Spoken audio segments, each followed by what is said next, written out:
थ चैनम नित्य जातम नित्यम वा मनयसि मृतम तथापि त्वं महाबाहो नैनम शोचतुमर्हसि। किंतु यदि तुम यह सोचते हो कि आत्मा सदा जन्म लेता है तथा सदा मरता है, तो भी हे महाबाहु, तुम्हारे शोक करने का कोई कारण नहीं है। तात्पर्य: सदा से दार्शनिकों का एक ऐसा वर्ग चला आ रहा है जो बौद्धों के ही समान यह नहीं मानता कि शरीर के परे भी आत्मा का स्वतंत्र अस्तित्व है।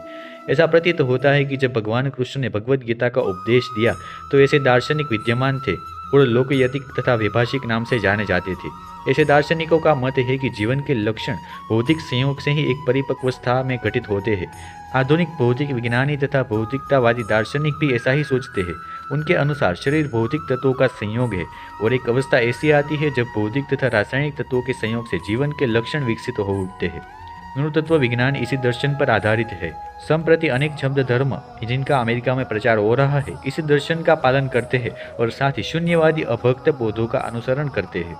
यदि अर्जुन को आत्मा के अस्तित्व में विश्वास नहीं था, जैसा कि वैभाषिक दर्शन में होता है, तो भी उसके शोक करने का कोई कारण न था। कोई भी मानव थोड़े से रसायनों की क्षति के लिए शोक नहीं करता तथा अपना कर्तव्य पालन नहीं त्याग देता।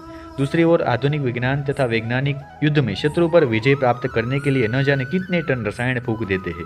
वैभाषिक दर्शन के अनुसार आत्मा शरीर के क्षय होते ही लुप्त हो जाता है। अतः प्रत्येक दिशा में चाहे अर्जुन इस वैदिक मान्यता को स्वीकार करता है कि अणु आत्मा का अस्तित्व है या कि वह आत्मा के अस्तित्व को स्वीकार नहीं करता, उसके लिए शोक करने का कोई कारण न था। इस सिद्धांत के अनुसार जो कि पदार्थ से प्रत्येक क्षण असंख्य जीव उत्पन्न होते हैं और नष्ट होते रहते हैं, अतः ऐसी घटनाओं के लिए शोक करने की कोई आवश्यकता नहीं है।